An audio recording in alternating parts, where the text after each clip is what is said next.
The plot of A New Brain is about a 30-something writer of a children's television show called Mr. Bungee's Lily Pad. I play Gordon Michael Schwinn, and he's this gay Jewish guy who writes songs for a children's TV show. So remember, boys and girls, frogs have so much spring within them. Jump, frog, jump. Lily pads are your next stop. Kerplop. And he is required to write the music and lyrics for this children's show, and he doesn't like his job. He gets a brain thing. Ulterior venous malformation, which is a bloating of the blood vessel to the brain, and at any point he can have an aneurysm and die. Something is wrong. Gordon, you're scaring me. Something is very, very wrong. They take him to the hospital, and he starts hallucinating and dealing with the potential limitation of time. I play Rhoda, and she is Gordon's best friend / agent. Is he angry that he doesn't have the spring song yet? I bet. No, he's angry that he doesn't have the yes song. I hate the yes song. I hate the spring song. I hate Mr. Bungee at this job. It's bad. I play the role of Mimi Schwinn, Gordo's mother. She is very obnoxious, and she doesn't really listen to Gordo, and she always has a way of making everything be about her. She's very self-centered, and kind of bipolar too. She gets upset at her son very easily. Her son's really rude to her, but she always, you can tell that she loves him at the end of the day.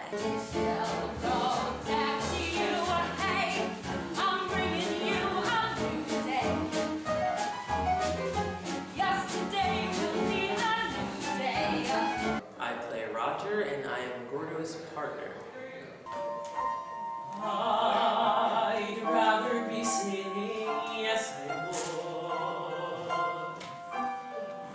Oh, please see, I'd stand at the reading if I could. I play the doctor that treats Gordo Schwinn, fairly incompetent, often get pushed around by nurses, but it's a fun part to play.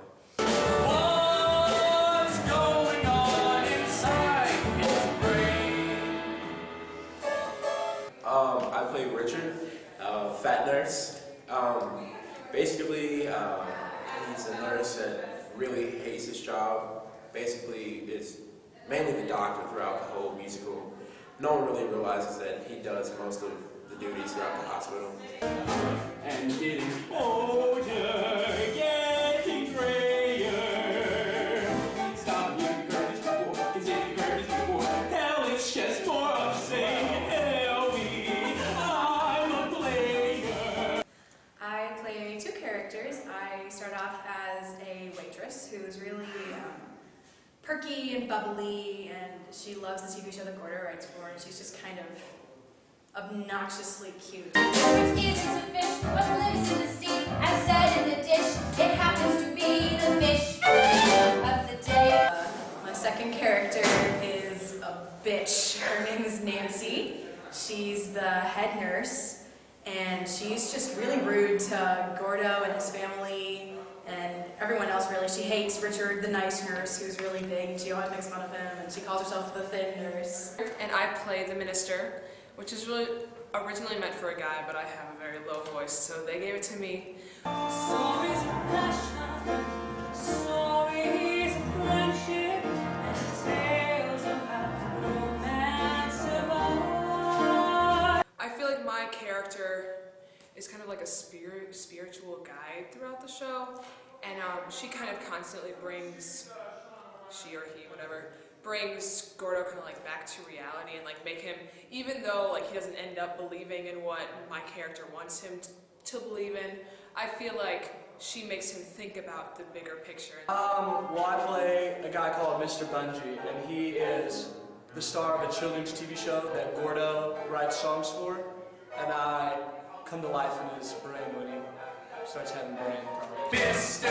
Bungie said to me, time and equal that time. Not hearing now, is he? And Mr.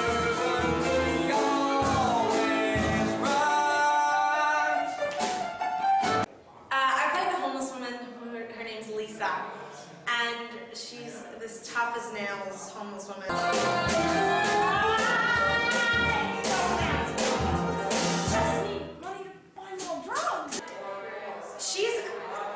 She's very much like Mr. Bungie in the way that she allows him to change. She's that constant person in his life that keeps reappearing, that says, you need to change, you need to change.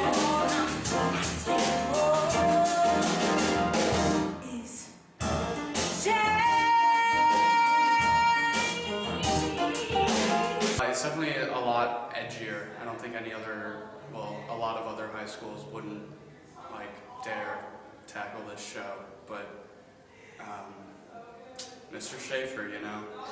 I didn't really think it was all that un-high school appropriate. There was a bit of language, but I think William Finn actually is writing a show for high school with a new brain because the topics seem to me to deal with kind of valuing where you're at and the moment you're at, and I think a lot of high school kids get pushed to think a lot about the future, which I think is important. It's also what it talks about, but about knowing that where you're at right now, the grass is usually very green on your side of the fence. Enjoy it. Don't always think that there's something better around the corner. Live in the moment. You know, take every day as a blessing type of thing. So I think it's very appropriate for high school kids. The character development needed to do this show is also extremely important when you're learning theater to do characters like this. So I thought, you know, have a bunch of high school kids try to tackle these kind of characters, I think is a good thing. I like playing this character because I don't know, it gets me breaks me out of my shell. It's something new. I've never done something like this before. You get a whole feel of just a ball of energy. You just don't know where it comes from. I've always kind of played more of the ingenue role, and I get to play a big, bold Jewish woman that's obnoxious, and it's so much fun. I love it. This has been much more collaborative. We got to help block some stuff. Schaefer listens to our input a lot, and so that's been kind of fun. I love the professionalism of the show and my wonderful cast members and the directors, and I feel like I'm being treated as a professional, which is really nice. I've really liked being in this show because it's just, the music is so much fun. It's a lot different from a lot of the musicals that I've seen. I think my favorite thing about the show is the music, because every show I've ever either been in or worked in, by this point, I hate all the music, but this one, I'll just be oh no, they're gonna sing Sailing now, yes! Or every single song I still love. I love it. It's so entertaining. I've watched the dress rehearsals and stuff maybe 20 times. Because being a director, or assistant director, you get to do that, and that's why I like directing more than stage directing. Anyway, I've watched it 20 times and I've never gotten bored. So. It's been a lot of fun. I hit the ground running, and it's been crazy, and it's been a lot of work, but I've had a blast. It's been so fun. I've had a lot of fun with this show. It's a really fun part. It's a really great show, and I love my cast. It's my last show, and I feel like it's a great show to end on. Yeah, I've really enjoyed working on it. I think it's a great show. I'm really happy I got to do it my senior year.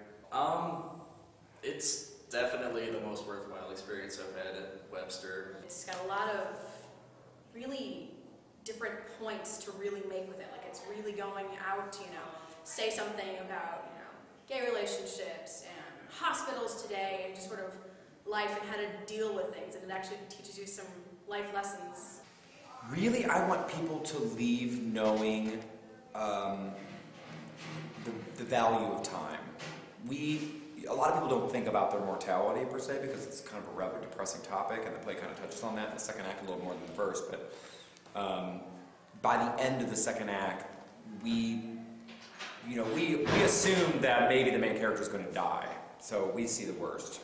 But it does end it very happy, and I think the reason why William Finn wrote it to be happy is he wants the audience to walk out knowing not everything's going to end badly, and that if you do kind of take your opportunities and value the people around you, the time you're given, and the things that you have in your life, it's gonna make you a better person.